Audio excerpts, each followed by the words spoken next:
Okay, I have my Inswing door closed. This is the strike plate, and this is the template provided in the kit.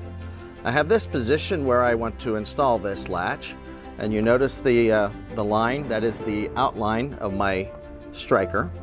And we're going to drill 3/4 inch holes on the door.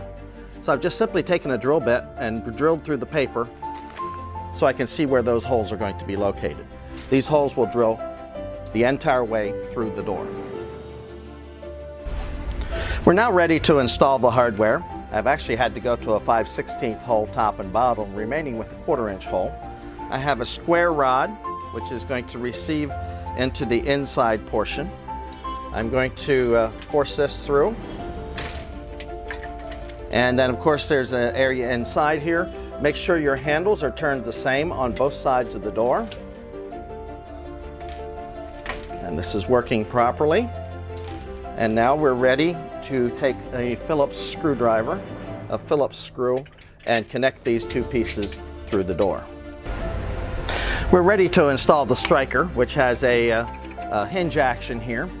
And simply what I did is I lined the striker up with the latch, and I used a drill bit to, these screws are not self-toppers, I used a drill bit to go through the latch to mark where I was going to pre-drill the holes. And in this particular instance, I need to use a spacer to make this work properly. Each individual application is different. And I have the hole pre-drilled.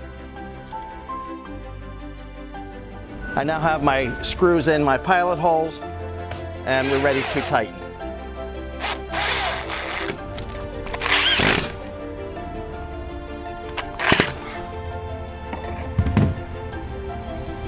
And at this point, we should have a working screen door.